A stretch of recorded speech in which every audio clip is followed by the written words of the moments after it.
بسم اللہ الرحمن الرحیم۔ السلام علیکم۔ 27 اکتوبر 1947 وہ سیاہ دن جب انڈینز نے اپنی فورسز کشمیر میں اتاری تھی اور کشمیر پر غیر قانونی قبضہ کر لیا تھا۔ اسی کشمیر کو لے کر سب سے پہلی انڈیا اور پاکستان کی جنگ ہوئی، وہ تھی 1948 کی، جو کہ ہماری موجودہ نسل کو بہت کم ایسے لوگ ہوں گے جن کو پتہ ہو۔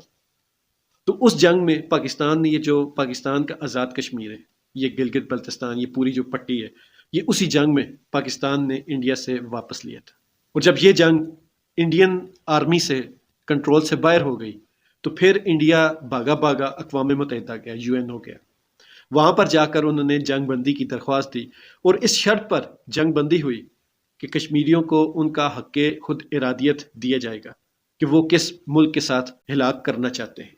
لیکن بدقسمتی سے بہت ساری آج کل کی جو نوجوان نسل کو یہ باتیں نہیں پتہ۔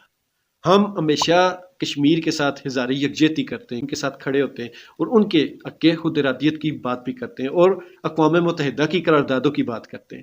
لیکن بہت کم لوگوں کو پتہ ہے کہ اقوام متحدہ کی قرارداد کب، کیوں، کیسے عمل میں لائی گئی تھی۔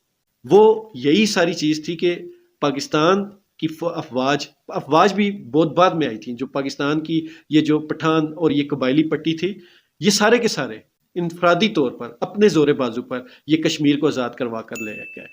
اور اگر اقوام متحدہ یہ جنگ نہ رکواتا تو اس میں کوئی شک و شبہ نہیں کہ شاید پورا کشمیر بھی پاکستان کے پاس آ گیا ہوتا۔ لیکن بات وہی ہے کہ جب بھی کوئی اقوام متحدہ کی مخالفت میں کام ہو رہا ہو تو اس کو تو فوراً رکوا دیا جاتا ہے، اور جب اقوام متحدہ کے اپنے فائدے نہ ہوں تو وہ کام لٹک جاتا ہے۔ 1948 کی جنگ کو فوراً رکوا دیا گیا تھا، لیکن اس کے بعد اقوام متحدہ کی جو شرائط تھیں، جن میں سب سے سرفہرست حق خود ارادیت دینا تھا کشمیریوں کو، اس پر اقوام متحدہ آج تک عمل نہ کروا سکی۔ کشمیر میں اصل میں کیا کیا مسائل ہیں، آج میں صرف ان پر چھوٹی سی بات کروں گا۔ کشمیری اپنے حق کے لیے آواز نہیں اٹھا سکتے، کشمیری آزادی کے ساتھ اپنی تعلیم کاروبار نہیں کر سکتے۔ کشمیر میں، مقبوضہ کشمیر کی بات کر رہا ہوں، وہاں پہ آپ کو آزادی کے ساتھ کہیں آنے جانے کی اجازت نہیں۔ آپ کشمیر سے باہر کہیں بھی انڈیا میں جانا چاہیں تو آپ کو بہت زیادہ پریشانیوں کا سامنا کرنا پڑتا ہے۔ پھر سرکاری ملازمتوں میں بھی آپ کا جو ایک کوٹا ہے وہ پہلے سے ہی بہت کم ہے، اور اس پر بھی آپ کو وہ پورا کوٹا نہیں دیا جاتا۔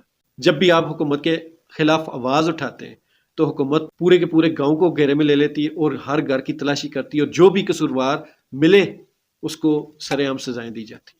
آئے روز پولیس کسی بھی شک و شعبے میں کسی بھی نوجوان کو اٹھا لیتی ہے، ان پر ٹارچر ہوتا ہے، بلکہ ان کو برہنہ کر کے ٹارچر ہوتا ہے۔ جس کشمیر کو جنت نظیر کہا جاتا ہے اس میں گھٹن زدہ ماحول ہے، وہاں پہ آپ کھلے طریقے سے سانس بھی نہیں لے سکتی ہوتی ہے۔ اس سب کے باوجود اگر آپ کو یہ ساری چیزیں پاکستان میں رہتے ہوئے بھی محسوس ہو رہی ہیں تو پھر آپ کا یقیناً یا تو PTI کے ساتھ تعلق ہوگا یا آپ حق سچ کی بات کرتے ہوں گے۔